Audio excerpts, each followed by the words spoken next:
Hi, everyone. Good evening and welcome to today's webinar briefing at the Jerusalem Press Club. I'm Talia Deco.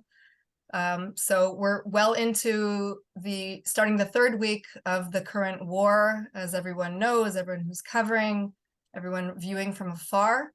And we're actually here today to focus specifically on Israel's northern border, which has remained not so quiet, incidents every day, and we're really sitting here trying to figure out what is ahead of us. And with us on the line to offer insight through a unique virtual drone tour platform is Colonel in Reserves Miri Eisin, the director of the International Institute for Counterterrorism in Herzliya.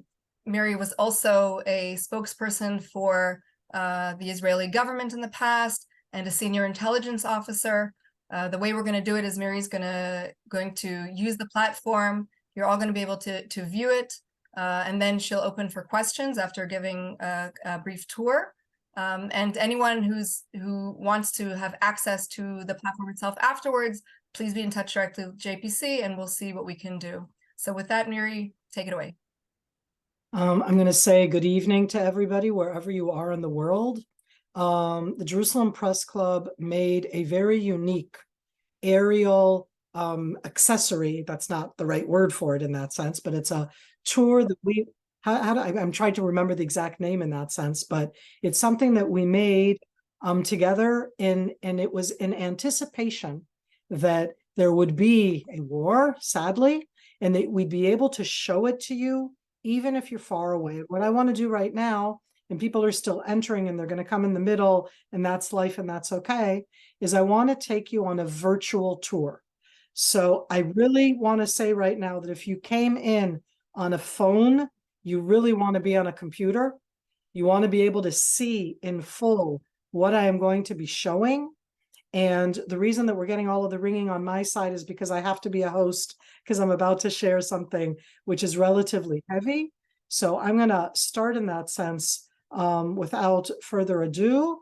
But I want you all to be able to look right now, and Talia, you'll be the one for me that will tell me that you can see the screen so that I know that everything's okay in that sense. Sure. And we can see now. You can see the screen and you can see my hand moving on the screen. Yes. All right. I have opened up here a map of the Israeli Lebanese border. And in this map that I have opened up, you can see from the Mediterranean Sea, Rosh Hanikra, that the border itself between Israel and Lebanon, it's 138 kilometers long. And we have a series of sites that I'm going to show you a 360 degree of the area. That's not what's interesting. I'm going to zoom in on the map. When I do these things, sometimes you may get a little seasick because I'm doing it from my computer. It won't work the exact same for you. And I'm zooming in because, for example, right now, Alma is Sha'eb, and I'm zooming in a bit more, the area of Arab el Aramsha, which is in southern Lebanon. You can see the Mediterranean Sea, the border line on the map itself. And I'm going to be describing what Hezbollah has been doing in the last week.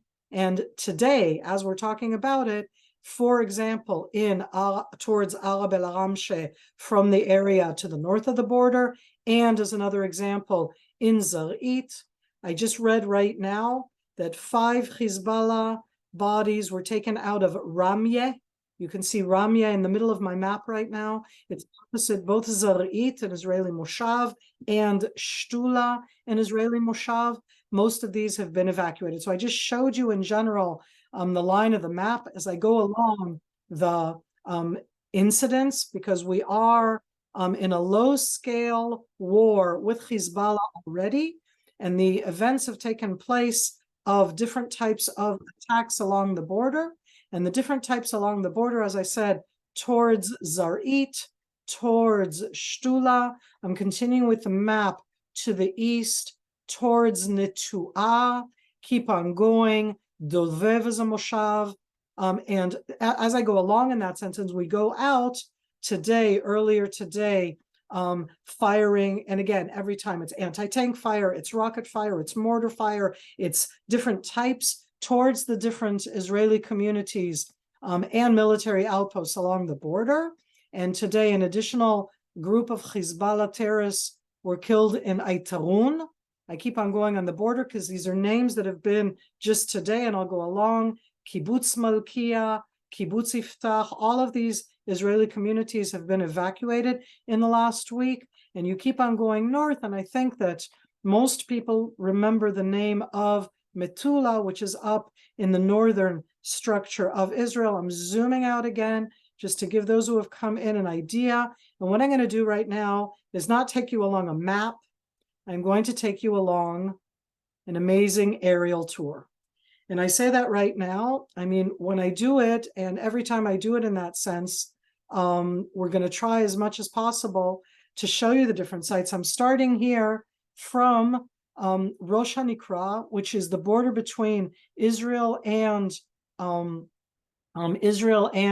Lebanon. I'm zooming in. When we did this, as you can see, the Israeli bases are cleared out, but you can see the UN portion in the Lebanese army on the other side. This is the border crossing, and all along the border, and this has been built for many years, and we all saw its lack of use in that sense. All along the border, there's a combination of a wall, above it an additional fence. Israel has been building an additional wall, but you can also see the towers, and I'm going to show you these different towers as we go along, because it continues with the wall and fence along the borderline itself between Lebanon to the north and Israel to the south, and another observation tower further to the east. And if you look at it again as I zoom out, and I know I don't want to make you seasick, we're talking about a vastly different terrain from the Gaza Strip and the Gaza perimeter. It is very full of trees and bushes. It is very green. In this area, as we're going along, Israel built, both here as in other places, the series of different type of structures, including both fence, wall, additional aspects. And at Rosh HaNikra, until now, we've not been, in that sense, as under attack as other places. But for example, if I look around in the other direction, again, I'm looking at it now from west to east. I'm looking at Lebanon to the north, at Israel to the south. The community that I'm zooming into right now is the community of Kibbutz Rosh HaNikra, and you can see that it's right underneath the border.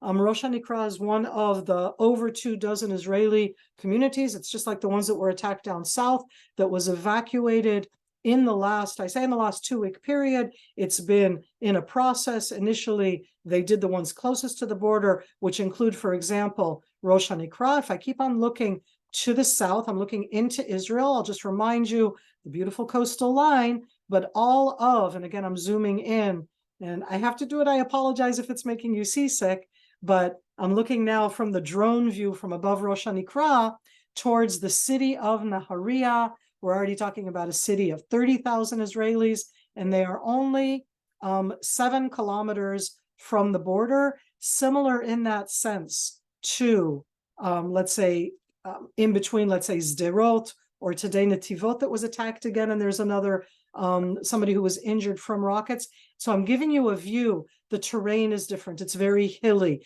There's the sea. There are communities very close to the border itself, and there are cities like Rosh HaNikra, and all of this again, just so that we get the idea of where we are. I'm looking near the sea, looking right now towards the east. I'll keep the map open together with the aerial photo so that you'll constantly see that. I want to move right now further east. And as I move further east, I am standing now literally where Hezbollah has been firing in the last week. So where I'm in right now, and I need to zoom in here a bit more into the map. I'll start with the map and then I'll show you the photographs. I'm looking at from Moshav Zarit. We were standing in Moshav Zarit, and in that sense, when you look at it, and here it's not high above the ground, it was just from a high camera. You're looking into the Lebanese territory. The line of the fence here is without a wall. You already have in these areas here. I'm looking from the Moshav. Okay, I'll give you an idea. These are the houses of the Moshav, like we have on the Gaza border. This is somebody's house. They live in a house in a Moshav, and they look outside their window. And from the ridge that you're looking at above here, these are the areas where Hezbollah has been deployed for many years, and that they are firing now directly, both into Moshav Zarit and into some of the military positions, into the different, because there are chicken houses here, there are mushroom, I mean, there are all sorts of different industries. As I turn around, there are all sorts of different industries in this area, local agricultural communities, and they have been firing into Zarit. What are they firing? And to talk about what they're firing, I'm going to, again, open the map a bit more, because this is Zarit. And if we look in that sense, as I look towards, okay, I'm looking out in the distance, okay? And Zarit looks toward, you see, I said that they're firing. The top of the hill, Marwachin, is a Sunni community, not Shiite.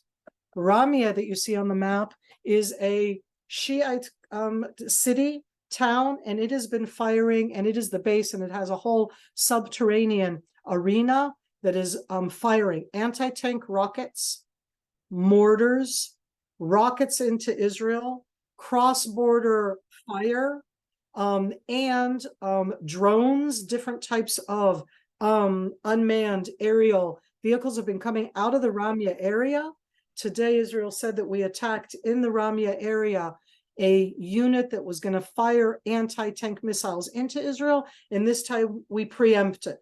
Having said that, they fired from two large towns, Ramyeh and Aita Eshab, into Shtula and into, you see these names of the different Israeli, again, it's inside Israel, the communities, Shtula, near Shtula, as near Zarit, there are military bases in this area, and Aita Eshab, I love it with the Panda Cafe, Aita Eshab is, as I go further east to my next panorama, okay, this is from Shtula, okay, Shtula has one wall, okay, and a second wall, because they are literally opposite Aita Eshab, and over the last week and a half, from this wall, we have seen units as I go around, okay, I'm going to zoom in, and again, I'm going to make you a little seasick, but you can see on the map on the left what I'm looking at, and we're looking at an Israeli outpost, which is on the border, and we're looking at one of the positions of what we call green without borders, which is the Hezbollah protection for the Society for the Protection of Nature. That was Miri being very, very sarcastic. Hear my sarcasm. It has been outlawed as a terror, as an extension of Hezbollah, both by the United States and others. But this tower in Lebanon is part of the forces, and you see it's all full. If I zoom in more, this entire area is all trees, oak trees, very, very green. And in this position, up at the top of the hill, is one of the places where one Israeli soldier was killed.